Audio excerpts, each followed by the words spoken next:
आपका स्वागत है हमारे YouTube चैनल इंटेलिजेंस लर्निंग में। आज हम पढ़ेंगे साइबर सिक्योरिटी की यूनिट 4 जो कि अंडरस्टैंडिंग कंप्यूटर फोरेंसिक है। ये इसका सिलेबस है यूनिट 4 का और इसका पहला टॉपिक है introduction to digital forensic. Digital forensic mean finding out what happen on digital devices when something wrong और इलीगल हैपन लाइक हैकिंग और cyber bullying. Experts collect and study data from these devices to solve crimes or help in court. Digital forensic का मतलब ये है कि find out करना कि digital device के साथ क्या हैपन हुआ है. हुँ? कि जो डिजिटल डिवाइस है उनके साथ कुछ गलत या कुछ इलीगल हैपन तो नहीं हुआ उन डिजिटल डिवाइसेस की से. हुँ? जैसे हैकिंग है, डाटा स्टीलिंग है, साइबर बुलिंग है. क्या होता है इसमें, जो एक्सपर्ट्स होते हैं वो कलेक्ट करते हैं डाटा और फिर उस कलेक्ट हुए डाटा से वो उसकी स्टडी करते हैं, उसे एनालाइज करते हैं और फिर जो भी एनालाइज करने के बाद जो भी रिपोर्ट आती है वो उसे कोर्ट में एडमिट करते हैं, मतलब कि उसे कोर्ट में प्रेजेंट करते हैं. जिससे क्या होता है, जो भी क्रिमिनल होता है उसे उसके क्राइम के अकॉर्डिंग उसे पनिशमेंट मिलती है. अब है हमारा what is digital forensic science. Digital forensic science क्या होती है? Digital forensic science is like being a detective for computers and digital devices. ये डिजिटल फोरेंसिक साइंस ये हमारा एक डिटेक्टिव है कंप्यूटर और डिजिटल डिवाइसेस के लिए. ये हमारी डिटेक्टिव कैसे है? क्योंकि ये हमारा पता लगाता है कि जो भी हमारे कंप्यूटर या डिजिटल डिवाइसेस है उनके साथ क्या हैपन हुआ है, उनके साथ कुछ इलीगल या कुछ गलत तो हैपन नहीं हुआ. ये सब चीज़ें हमारा पता लगाता है, तो इसलिए हम डिटेक्टिव भी कह सकते हैं डिजिटल फोरेंसिक साइंस को. It adheres to strict legal and ethical guidelines to ensure that the evidence is admissible in court. और ये हमारा इंश्योर करता है, इसमें कुछ गाइडलाइंस होती हैं जो इंश्योर करती हैं जो भी एविडेंस हमने कलेक्ट करा है, जो भी हमने एविडेंस को एनालाइज करा है, जो भी उसका एनालिसिस में जो भी रिजल्ट आया है वो हम कोर्ट में प्रेजेंट कर सकते हैं. ये हमें इंश्योर करता है डिजिटल फोरेंसिक साइंस.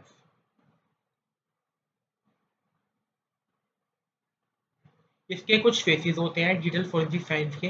पहला होता है आइडेंटिफिकेशन, दूसरा होता है प्रिजर्वेशन, तीसरा होता है कलेक्शन, फोर्थ होता है एग्जामिनेशन, फिफ्थ होता है एनालिसिस, सिक्स्थ होता है प्रेजेंटेशन. आइडेंटिफिकेशन में क्या होता है, जैसे यहाँ भी कुछ हैकिंग हुई है या फ्रॉड हुआ है, वहाँ पे जो ऑफिसर्स होते हैं वे वहाँ पे फाइंड करते हैं कि डिजिटल एविडेंस की, मतलब जिससे भी वो हैकिंग हुई है या कुछ भी हुआ है वो चीज़ें वो एविडेंस फाइंड करते हैं. वहाँ पे पहले उससे पहले जो भी क्राइम सीन है वहाँ जाएंगे, पहले वहाँ पे जाके वो करेंगे क्या, वो वहाँ पे जो भी एविडेंस होंगे डिजिटल फॉर्मेट में हो चाहे वो फिजिकल फॉर्मेट में हो, वो सब वे उसे कलेक्ट करेंगे. हम्म, और वे आइडेंटिफाई करेंगे कि किस टाइप की हैकिंग हुई है. हम्म, और फिर वे उसी हिसाब से वहाँ पे एविडेंस कलेक्ट करेंगे. फिर क्या है, वे एविडेंस ऐसे कलेक्ट करेंगे, प्रिजर्वेशन मतलब कि वो ऐसे डाटा कलेक्ट करेंगे कि वो डाटा है वो हमारा अल्टर ना हो, टेम्पर ना हो, मतलब कि वो जो भी ये डाटा है, जो भी एविडेंस है वहाँ पे वो हमारा डैमेज ना हो कलेक्ट करके टाइम, या वो जो भी हमारा डाटा है वो हमारा चेंज ना हो. तो उसके लिए वे सब हमारी प्रिजर्वेशन में रखते हैं. उसके बाद क्या है, वे जो भी उन्हें एविडेंस मिला उसे वे कलेक्ट कर लेंगे. फिर जो भी डिजिटल इंफॉर्मेशन में है या जो भी पेपर्स हैं, जो भी चीज़ है, जो भी उस क्राइम से रिलेटेड एविडेंस है वो सब वे कलेक्ट कर लेंगे. फिर कलेक्ट करने के बाद वे उस एविडेंस को एग्जामिन करेंगे, उसे एनालाइज करेंगे कि वे फाइंड करेंगे कि यहाँ पे किस टाइप का क्राइम हुआ है, कि कैसे हैपन हुआ है, कि वो सी चीज़ इसमें एग्जाम एग्जाम वो करेंगे, उसे एनालाइज करेंगे. एनालाइज में क्या है, वे जो भी जो क्राइम हुआ है उसका पैटर्न क्या है, हुँ? ये हमारा कैसे हैपन हुआ है वो सब चीज़ इसमें एनालाइज करेंगे. फिर एनालाइज करने के बाद एक डिटेल रिपोर्ट बनाएंगे पूरे केस केस की, कि कैसे-कैसे हमने टूल्स का इस्तेमाल करके एनालाइज करा, कैसे हमने डाटा कलेक्ट करा, हमने क्या-क्या उसमें आइडेंटिफाई करा, कौन उसका विक्टिम है, कौन उसका क्रिमिनल है, वो सब चीज़ उसमें हम अच्छे से लिखेंगे. फिर जो भी लिखने के बाद हम उस रिपोर्ट को कोर्ट में प्रेजेंट कर देंगे, जिससे कि जो भी क्रिमिनल है उसे पनिशमेंट मिल जाए उसके क्राइम के अकॉर्डिंग। फिर है हमारा the need for computer forensic. Computer forensic की नीड क्यों पड़ी? हमें कंप्यूटर फोरेंसिक की नीड इसलिए पड़ी, जो भी जो साइबर क्राइम्स होते हैं उन्हें रोकने के लिए हम कंप्यूटर फोरेंसिक की ये नीड पड़ी। Our society becomes more digitally dependent. Crime involvement in computer have surged. We need computer forensic because many crimes now happen online or using computer. Simple वही जो मैंने भी बताया कि जो आज का वर्ल्ड है या आज के पीपल्स हैं वो सब डिजिटली डिपेंडेंट है, मोबाइल्स पे, इंटरनेट पे, नेटवर्क पे। तो उससे क्या हो रहा है, जो क्रिमिनल्स हैं वो ज़्यादा एक्टिव हो रहे हैं, वे ज़्यादा क्राइम कर रहे हैं। तो उस चीज़ को रोकने के लिए कंप्यूटर फोरेंसिक की हमें नीड पड़ी। अगर जो क्रिमिनल है वो क्राइम क्राइम करेंगे तो फिर वो क्राइम कैसे हुआ, कैसे हैपन हुआ, क्यों हैपन हुआ, वो सब चीज़ें हमारा कौन फाइंड करता है? Computer forensic. अगर कंप्यूटर फोरेंसिक नहीं होगी तो हमें ये सब चीज़ हमें कैसे पता चलेगा कि कौन सा है ये जो भी क्राइम हुआ है वो कैसे हैपन हुआ है, किसने कराया है, कौन सा मेथड लगाया है। अगर हमें ये सब चीज़ें अगर हमें पता नहीं चलेगी तो हम अवेयर कैसे होंगे उन सब चीज़ के बारे में? क्योंकि जो भी क्राइम होते हैं हैपन, वो सब हमें कंप्यूटर फोरेंसिक ही तो बताएगी कि आपके साथ ये लिंक वाला फ्रॉड हुआ है, ऐप वाला फ्रॉड हुआ है। जिससे क्या होगा, जिससे जो सोसाइटी है वो अवेयर होगी, उन्हें पता चलेगा कि जो हैकर्स हैं, जो क्रिमिनल्स हैं, साइबर क्रिमिनल्स, वे कौन कौन से मेथड का इस्तेमाल करते हैं साइबर क्राइम करने के लिए। सब चीज़ इसमें वही लिखी है, इन्वेस्टिगेट साइबर क्राइम, मतलब जो भी साइबर क्राइम हुआ है उसे इन्वेस्टिगेट करने के लिए, डिटेक्ट अनऑथराइज एक्सेस और डाटा ब्रीच की, जो हमारा जो भी मोबाइल डिवाइस है या इलेक्ट्रॉनिक डिवाइस है उसमें किसी ने अनऑथराइज एक्सेस तो नहीं लिया, वो सब चीज़ डिटेक्ट करता है हमारा कंप्यूटर फोरेंसिक। फिर वो क्या करता है, मॉनिटर करता है थ्रेड्स की, जो भी डिवाइसेस है उसमें कुछ जो थ्रेड्स तो नहीं आए हैं। Support legal investigation with digital evidence, तो ये सपोर्ट करता है लीगल इन्वेस्टिगेशन को, कि मतलब जो जो भी इन्वेस्टिगेशन है वो लीगल पर्पस के थ्रू ही हो, ना कि इलीगल पर्पस के थ्रू हो। क्योंकि वो कुछ सम गाइडलाइंस बनाई गई है इन्वेस्टिगेशन के लिए, वो ये सिर्फ उसको ही फॉलो करता है। फिर क्या है, ये कैश साइबर क्रिमिनल्स को फाइंड करने के लिए इसकी ज़रूरत है, वो क्राइम कैसे हैपन हुआ है, कहाँ हैपन हुआ है, वो सब चीज़ के लिए ज़रूरत है। डाटा को प्रोटेक्ट करने के लिए, कंपनी की इन्फॉर्मेशन प्रोटेक्ट करने के लिए, इसलिए हमें कंप्यूटर फोरेंसिक की ज़रूरत है। फिर है हमारा cyber forensic. Cyber forensic is a sub field of digital forensic focused on crimes committed via the internet such as cyber terrorism, online fraud, hacking, and cyber stalking. This is a part of digital forensic that deals with crimes on the internet. It includes tracing IP address, analysis, network logs, and retrieving data from the system. Cyber forensic क्या है? ये हमारी एक सब field है digital forensic की, जो कि फोकस करती है क्राइम्स पे जो कि कमिट हुए हैं इंटरनेट की हेल्प से, जैसे साइबर टेररिज्म है, ऑनलाइन फ्रॉड है, फिशिंग है, हैकिंग है, साइबर स्टॉकिंग है।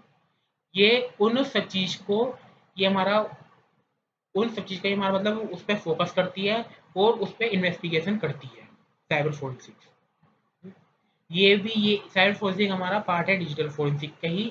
ये डील्स करती है क्राइम्स पे जो कि इंटरनेट के द्वारा हुए हैं, जो इंटरनेट पे हुए हैं, इंटरनेट की हेल्प से हुए हैं, जैसे कि आईपी एड्रेस ट्रेस करना, नेटवर्क लॉस को एनालाइज करना, डाटा रिट्राइव करना क्लाउड सिस्टम से, ये सब काम हमारा साइबर फोरेंसिक में होता है। फिर है हमारा digital evidence. Digital evidence is any proof stored in digital form. Digital evidence क्या है? ये हमारा डिजिटल एविडेंस हमारा एक प्रूफ है जो कि स्टोर हो है डिजिटल फॉर्म में। जो भी हमारा जो भी हमारा एविडेंस डिजिटल फॉर्म में स्टोर है वो हमारा डिजिटल एविडेंस होता है। Digital evidence refers to any data store और transfer using digital device that can be used in court. जो हमारा जो डिजिटल एविडेंस है जो हमारा स्टोर है डिजिटल डिवाइसेस में, वो हमारा एडमिसेबल है कोर्ट में, कि मतलब जो भी हमारा डाटा है अगर वो हमारा सेव है डिजिटल डिवाइसेस में, तो हम उस एविडेंस को कोर्ट में भी प्रेजेंट कर सकते हैं। It includes email, chat log, browsing history, documents, images, videos, metadata, timestamps, network traffic and system logs, ये सब चीज़ें। इसकी कुछ प्रॉपर्टीज है डिजिटल एविडेंस की। वोलेटाइल, मतलब कि इसे जो डिजिटल एविडेंस होते हैं उसे आसानी से अल्टर्ड और इरेज नहीं करा जा सकता। इजीली डुप्लीकेट, कि जो भी डाटा है उसे हम इजीली डुप्लीकेट उसका हम बना सकते हैं, जिससे कि जो हमारा डाटा है वो हमारा सिक्योर रहे।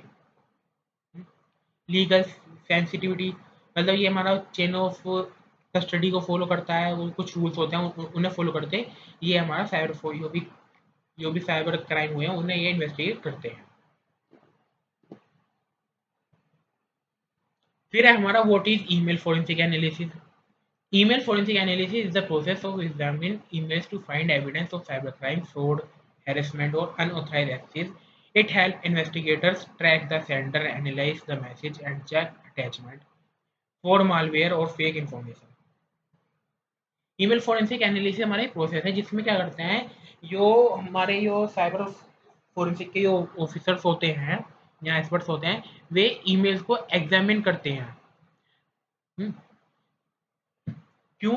एविडेंस फाइंड करने के लिए, कि किस टाइप का जो भी क्राइम हुआ है वो किस टाइप से हुआ है, लिंक के थ्रू हुआ है या किसी फाइल्स में किसी ने वायरस अटैच करके भेजा है।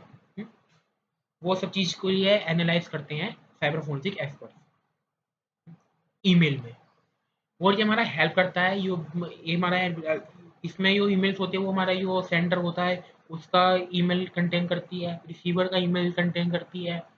और जो भी उसके अंदर जो कॉन्टेक्स्ट होता है वो सब कंटेन करके रखती है, अटैचमेंट्स हो गई, मालवेयर्स हो गई, ये सब चीज़ उसमें कंटेन करके रखती है।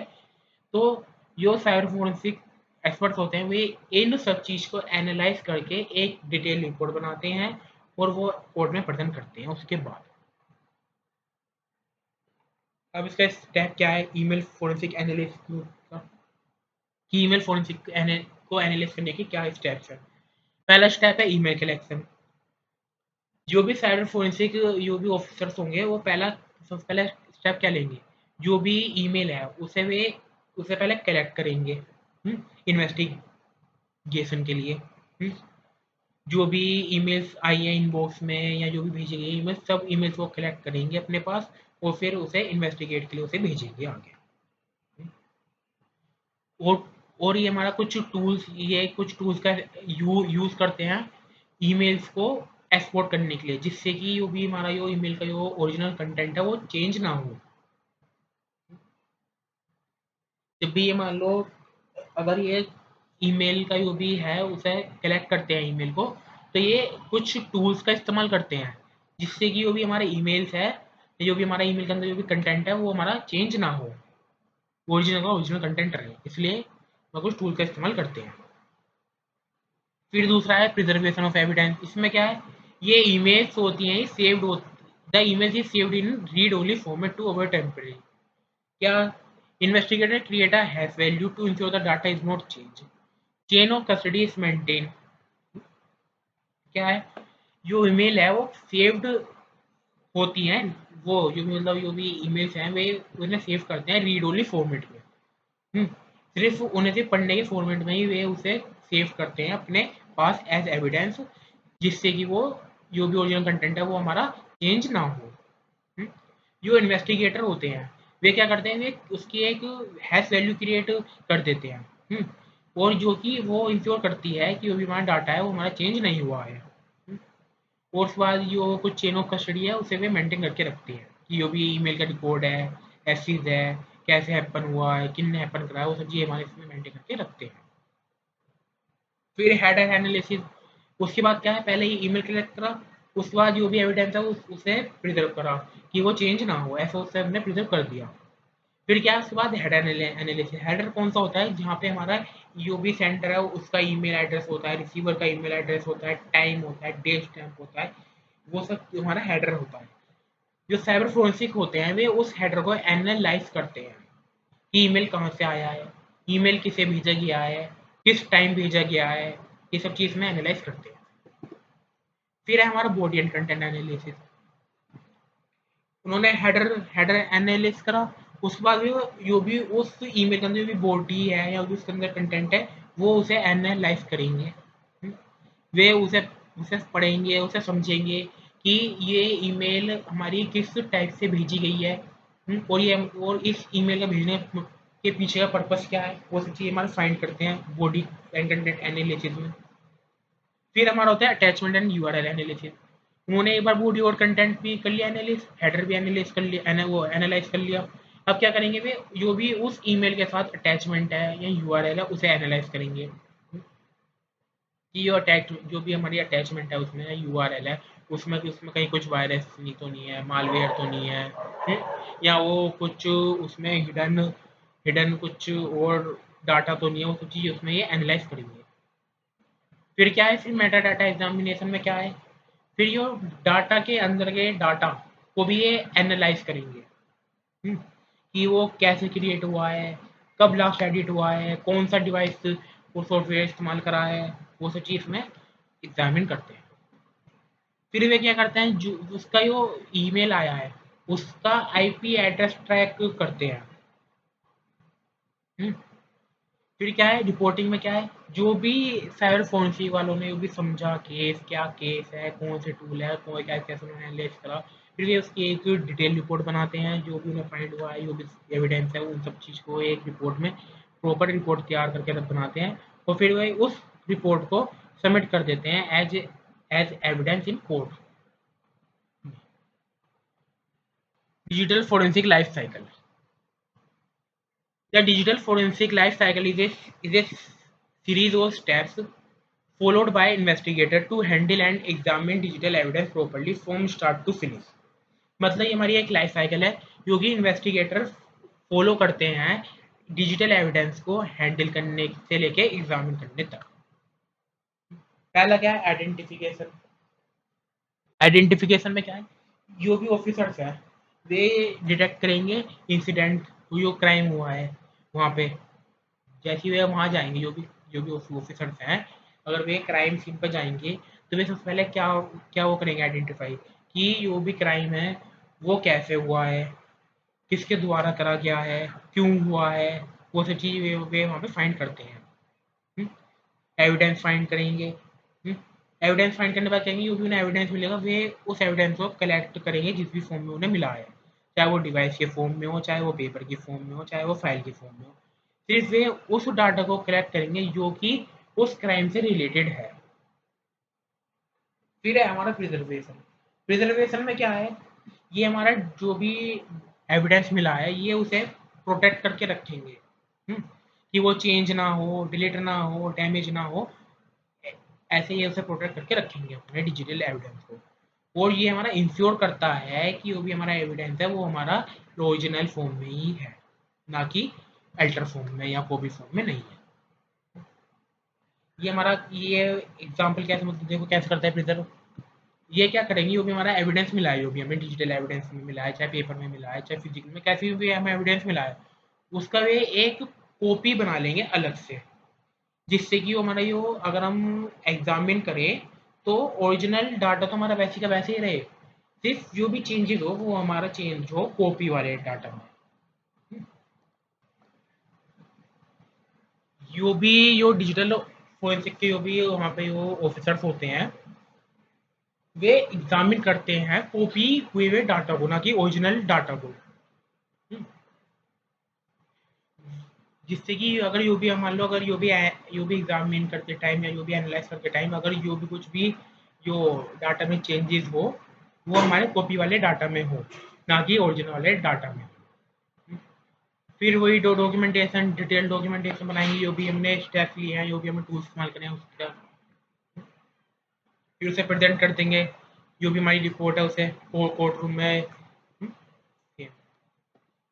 अब है हमारा chain of custody. Chain of custody हमारा एक प्रोसेस है of keeping a clear and complete record of who collect, handle, store and use digital evidence during an investigation. It ensures that the evidence is not changed, damaged, or lost from the time it is found until it is used in court. Every person who touched the evidence must write down when and how they received it and where it is stored. It helps prove that the evidence is real and trustworthy, and it has not been tampered with. If the chain of custody is broken or not recorded properly, the evidence may not be accepted in court. Chain of custody क्या है? ये हमारा process है जिसमें कि हम जो भी हमारा एविडेंस है उसे हम ऐसे स्टोर करके रखते हैं कि वो चेंज्ड ना हो, डैमेज्ड ना हो, लॉस ना हो। चेन ऑफ कस्टडी हमें ये बताती है कि हमें कैसे एविडेंस को हमें मेंटेन करके रखना है कि वो अल्टर्ड ना हो, डैमेज ना हो। और ये हमारा हेल्प करती है एविडेंस को प्रूफ करने के लिए कि वो हमारा रियल है और ट्रस्टवर्दी है और उसमें कुछ भी चेंज नहीं हुआ। अगर अगर हमारी चेन ऑफ कस्टडी अगर ब्रोक हो जाती है या हम उसे हम प्रॉपरली रिकॉर्ड नहीं कर पाते हैं तो हमारा एविडेंस है वो हमारा एक्सेप्ट नहीं होगा कोर्ट में। कुल मिला के ये बात है, चेन ऑफ कस्टडी हमारा प्रोसेस है जिसमें कि हमारा इंश्योर करती है जो भी हमारा एविडेंस है वो हमारा चेंज नहीं हुआ है, डैमेज नहीं हुआ है और नहीं अल्टर हुआ है। ये हमारा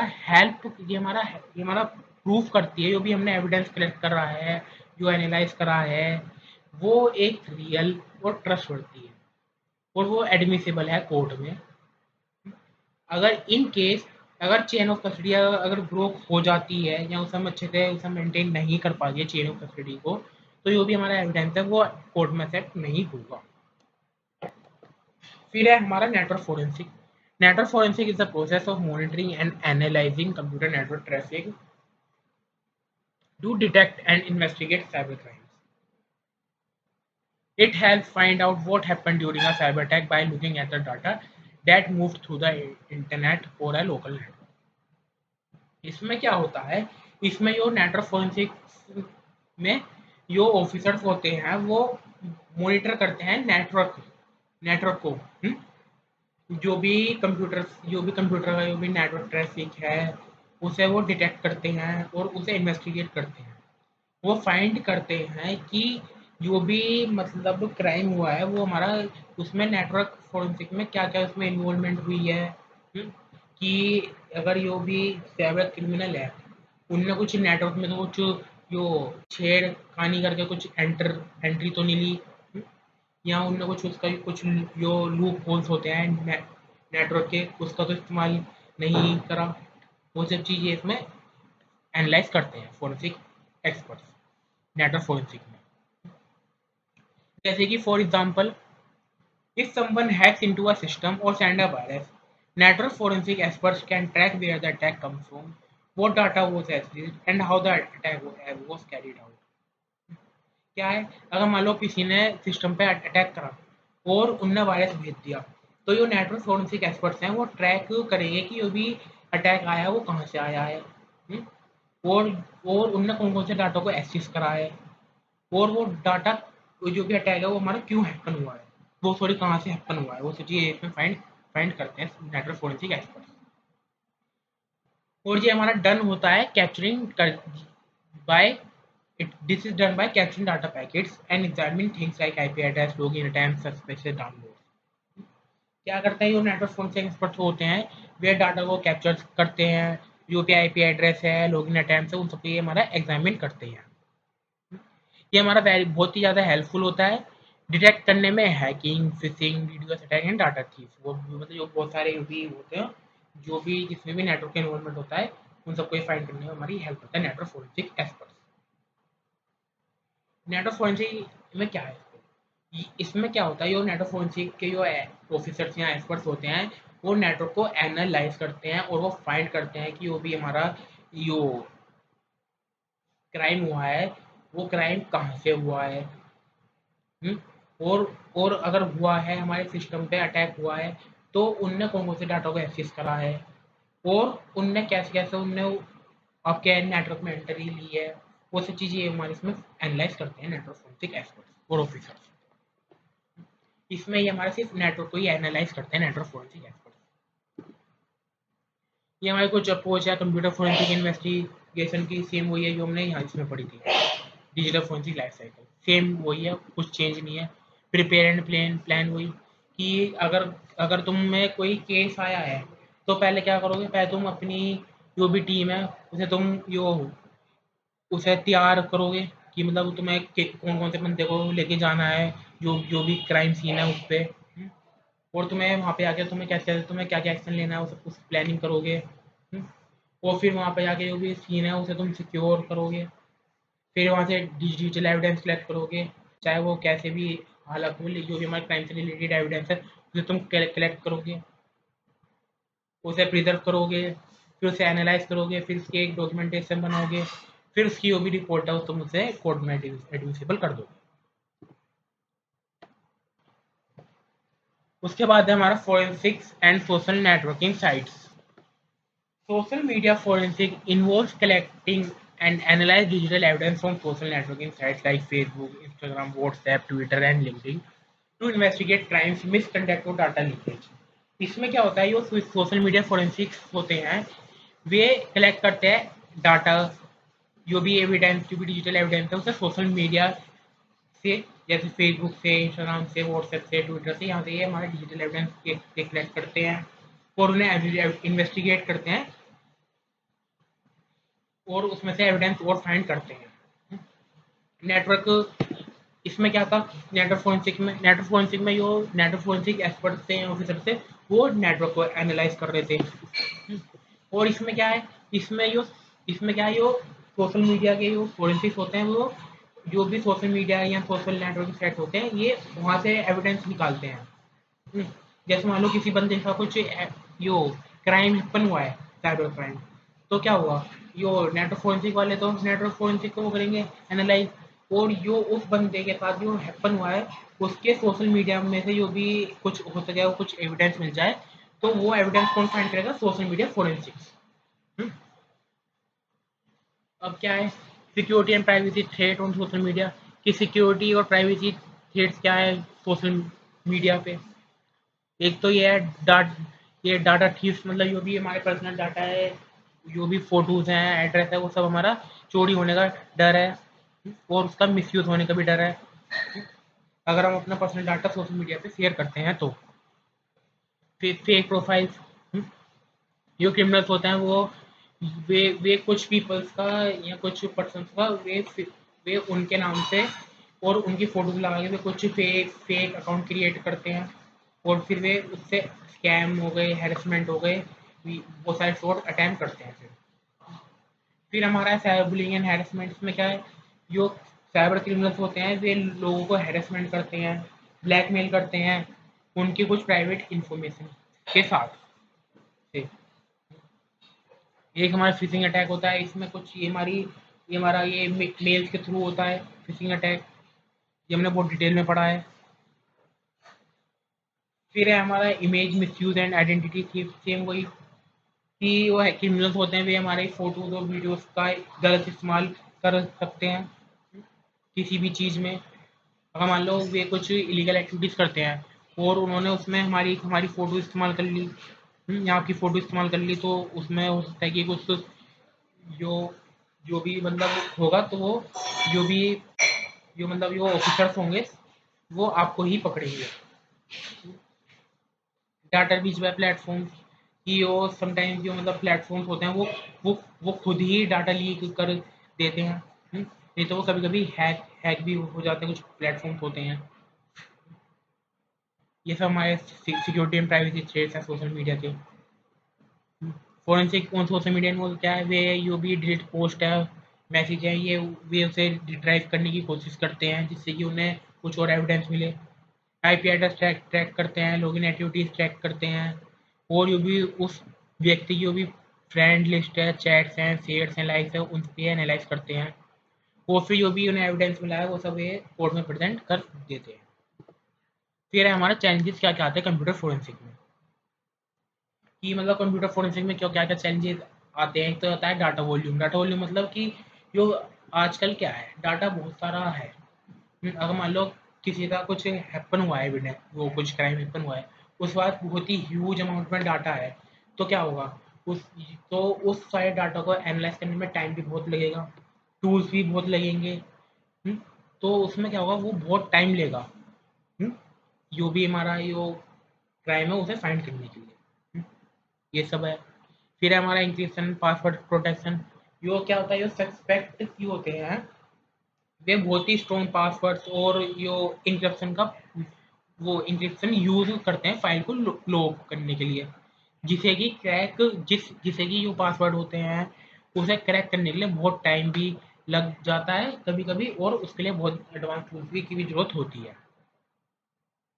अब, फिर है क्लाउड एंड रिकॉर्ड स्टोरेज। क्या है, इसमें जो डाटा स्टोर होता है गूगल ड्राइव में हो गया, उसे उसे एक्सेस करना बहुत ही मुश्किल होता है बिना विदाउट प्रॉपर परमिशन के बिना। अगर मान लो किसी का डाटा गूगल ड्राइव में है, तो अगर हमें उसे एक्सेस करना है तो पहले हमें उसके लिए उसकी ईमेल आईडी चाहिए, पासवर्ड चाहिए। मान लो उन्होंने टू फैक्टर ऑथेंटिकेशन कर रखा है तो हमें हमें उसका एक्सेस चाहिए, तो हमें मतलब बहुत सारी चीज़ें चाहिए उससे एक्सेस करने के लिए। फिर एंटी फोरेंसिक टूल्स। क्या है, criminals use software to delete और हाइड फाइल। मतलब जो क्रिमिनल्स होते हैं वे हमारा कुछ जो सॉफ्टवेयर का इस्तेमाल करते हैं फाइल्स को डिलीट करने के लिए, हाइड करने के लिए। तो उससे भी हमारी वो परेशानी होती है कंप्यूटर फोरेंसिक्स ऑफिसर्स को, कि पहले वे फाइंड करेंगे कि वे कि कौन सी फाइल डिलीट हुई है, कौन सी फाइल हाइड है। फिर वे उसे फाइंड करेंगे, फिर उसे रिट्राइव करेंगे, तो उसमें टाइम बहुत लगता है। एक लीगल एंड जुरिडिक्शन इशू। क्या है, हर कंट्री में डिफरेंट लॉज हैं। जिससे कि क्या है, साइबर क्रिमिनल्स को पकड़ना बहुत ही मुश्किल हो जाता है। क्योंकि क्योंकि कुछ कुछ कंट्रीज हैं क्योंकि जो साइबर क्राइम्स होते हैं उन्हें वे हल्के में लेती हैं। तो वहाँ पे जो भी लोग होंगे वो उनके हिसाब से होंगे, वो जो हमारे यहाँ वो हमारे हिसाब से होंगे। तो मतलब हर जगह तो होता है, तो इससे हमारा बहुत फर्क पड़ता है। एक हमारा रैपिडली चेंजिंग टेक्नोलॉजी। क्या है, जैसे मतलब बहुत सारे न्यू न्यू ऐप्स आ रहे हैं, फाइल फॉर्मेट्स हैं, स्टोरेज टाइप्स है, कि मतलब बहुत सारी जो टेक्नोलॉजी आ रही है उससे भी साइबर फोरेंसिक कंप्यूटर फोरेंसिक वालों को बहुत परेशानी चैलेंजेस झेलने पड़ते हैं। क्योंकि वो फोरेंसिक एक्सपर्ट्स हैं, उन्हें रेगुलरली उन्हें फिर वो पढ़ना पड़ता है पहले। जो भी ऐप्स है उसके बारे में पढ़ना पड़ेगा, उन्हें फाइल है उनके बारे में पढ़ना पड़ेगा, जो भी मतलब नई नई टेक्नोलॉजी है उन्हें उसके बारे में पढ़ना पड़ेगा, जब भी वे उसमें से एविडेंस फाइंड कर पाएंगे। Chain of custody risk. क्या है, अगर हम डिजिटल एविडेंस को हैंडल नहीं कर पाएंगे प्रॉपरली, तो जो भी हमारा एविडेंस है वो हमारा इनवैलिड हो जाएगा कोर्ट में। तो ये भी चैलेंज आता है। ये हमारे कुछ 7 चैलेंजेस है जो कंप्यूटर फोरेंसिक में आते हैं। अगर आपको हमारी वीडियो अच्छी लगी हो तो आप हमारी वीडियो को लाइक करें, शेयर करें, कमेंट करें और हमारे यूट्यूब चैनल को सब्सक्राइब करें। Thank you for watching.